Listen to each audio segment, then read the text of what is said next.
সুপ্রিয় দর্শক আসসালামু আলাইকুম। এজে কিচেন চ্যানেলে সবাইকে ওয়েলকাম জানাচ্ছি। আশা করছি আপনারা সকলেই অনেক অনেক ভালো আছেন। আজকে পর্বে তৈরি করে দেখাবো শিং মাছের ঝোল। তো আমি বাড়িতে যেভাবে শিং মাছের ঝোল রান্না করি সেটাই আপনাদের সাথে শেয়ার করছি। তো আশা করছি রেসিপিটি আপনাদের কাছে খুবই ভালো লাগবে। তো রেসিপি ভালো লাগলে লাইক, কমেন্ট এবং শেয়ার করে সাথে থাকার অনুরোধ রইল। তাহলে চলুন রেসিপিটি দেখে নিচ্ছি। চুলায় একটি প্যান বসিয়েছি। এখন এখানে দিয়ে দিচ্ছি 1/4 কাপ রান্নার তেল। তেলের পরিমাণটা আপনারা কমিয়ে বাড়িয়ে দিতে পারেন। এখন এখানে দিয়ে দিচ্ছি 1/2 কাপ পেঁয়াজ কুচি। এখন এই পেঁয়াজটাকে নেড়ে চেড়ে পেঁয়াজের কালার চেঞ্জ হওয়া পর্যন্ত পেঁয়াজটাকে ভেজে নিচ্ছি। তো এই দেখুন পেঁয়াজের কালারটা চেঞ্জ হয়ে গেছে। তো পেঁয়াজ ভাজা হয়ে গেছে। আমি 3 মিনিটের মতো পেঁয়াজটাকে ভেজে নিলাম। এখন এখানে দিয়ে দিচ্ছি 1 চা চামচ আদা রসুন বাটা।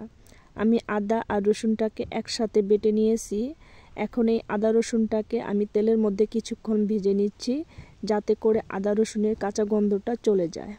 তো আদা রসুনটাকে কিছুক্ষণ ভেজে নিলাম। তো ভাজা হয়ে গেছে। এখন এখানে গুঁড়ো মশলা অ্যাড করব।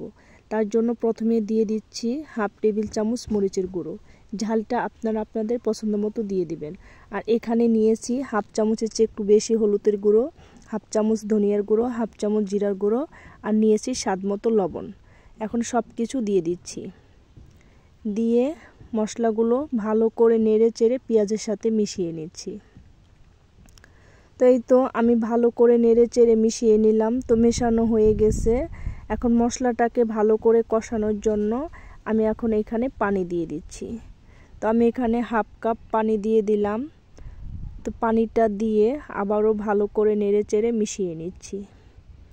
তো মেশানো হয়ে গেছে। এখন ঢাকনা দিয়ে ঢেকে মশলাটাকে কিছুক্ষণ কষিয়ে নিচ্ছি।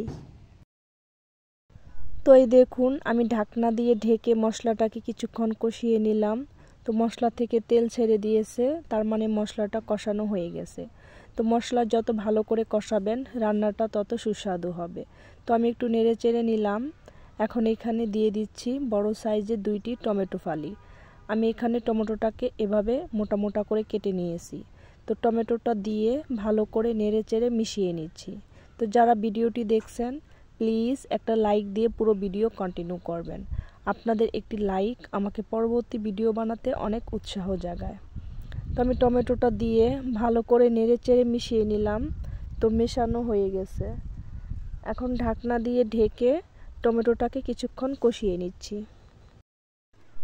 তো এই দেখুন টমেটোটা নরম হয়ে গেছে। তো এখন একটু নেড়ে চেড়ে দিচ্ছি। নেড়ে চেড়ে না দিলে নিচ থেকে পোড়া লেগে যেতে পারে, তার জন্য একটু নেড়ে চেড়ে মিশিয়ে নিচ্ছি। তো টমেটোটা কষানো হয়ে গেছে। তো এখন এখানে মাছ দিয়ে দেব। আমি এখানে শিং মাছ নিয়েছি মিডিয়াম সাইজের, 17টা শিং মাছ হবে। মাছগুলো কেটে ভালো করে ধুয়ে এভাবে ছোট ছোট করে কেটে নিয়েছি। তো মাছগুলো এখানে দিয়ে দিলাম। তো মাছটা দিয়ে ভালো করে নেড়ে চেড়ে মিশিয়ে নিচ্ছি।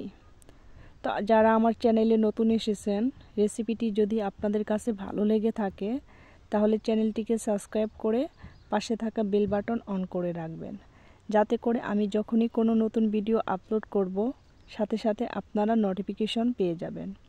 সময় সুযোগ বুঝে ভিডিওটি দেখে নিতে পারবেন। তো আমি ভালো করে নেড়ে চেড়ে মিশিয়ে নিলাম। তো মেশানো হয়ে গেছে। এখন চুলার আঁচটা মিডিয়াম আঁচে ঢাকনা দিয়ে ঢেকে 10 মিনিট রান্না করে নিচ্ছি। তো ফিরে এলাম 10 মিনিট পর। এই 10 মিনিটের মধ্যে আমি অফ ক্যামেরায় 2 বার মাছটাকে নেড়ে চেড়ে দিয়েছি। তো আমি নেড়ে চেড়ে মাছটাকে ভালো করে কষিয়ে নিলাম। তো মাছটা কষানো হয়ে গেছে। তো আমি আবারও ভালো করে নেড়ে চেড়ে মিশিয়ে নিলাম। তো এখন এখানে ঝোলের জন্য পানি দিয়ে দেব। যে যেমন ঝোল খাবেন সে অনুযায়ী পানি দিয়ে দিবেন। তো আমি এখানে মেজারমেন্ট কাপের 1 কাপ ঝোলের জন্য পানি দিয়ে দিলাম। তো আমার কাছে মনে হচ্ছে ঝোলের পানিটা একটু কম হয়ে গিয়েছে, তার জন্য এখন এখানে আমি আরও 1/2 কাপ পানি দিয়ে দিলাম। পানি দিয়ে ভালো করে নেড়ে চেড়ে মিশিয়ে নিচ্ছি। এখন ঢাকনা দিয়ে ঢেকে আরও 10 মিনিট রান্না করে নিচ্ছি। ফিরে এলাম 10 মিনিট পর। তো এই দেখুন আমার তরকারি রান্নাটা প্রায় হয়ে গেছে। তো আপনারা এই সময় লবণটা চেক করে নেবেন। তো আমার এখানে লবণটা কম হয়েছিল, আমি আরও একটু লবণ দিয়ে দিয়েছি। তো লবণটা দিয়ে ভালো করে নেড়ে চেড়ে মিশিয়ে নিচ্ছি। এখন এখানে দিয়ে দিচ্ছি কিছু ধনিয়া পাতা কুচি। তো ধনিয়া পাতা কুচি দিয়ে এখন চুলার আঁচটা কমিয়ে মানে লো আঁচে ঢাকনা দিয়ে ঢেকে আরও 5 মিনিট রান্না করে নিচ্ছি। তো ফিরে এলাম 5 মিনিট পর। তো এই দেখুন আমার তরকারি রান্নাটা হয়ে গেছে। এখন তরকারিটা চুলার থেকে নামিয়ে নিচ্ছি। তো তরকারির ঝোলের ঘনত্বটা আপনারা যে যেমন রাখতে চান সেই অনুযায়ী নামিয়ে নেবেন। তো এই দেখুন তরকারিটাকে আমি একটা বাটিতে নিয়ে নিয়েছি। তো এই দেখুন ঝোলের ঘনত্বটা। তো ভিডিওটি কেমন লাগলো কমেন্ট করে জানাবেন। তো ধন্যবাদ সবাইকে এতক্ষণ আমার ভিডিওটি দেখার জন্য। আজকের মতো এখানেই বিদায় নিচ্ছি। আল্লাহ হাফেজ।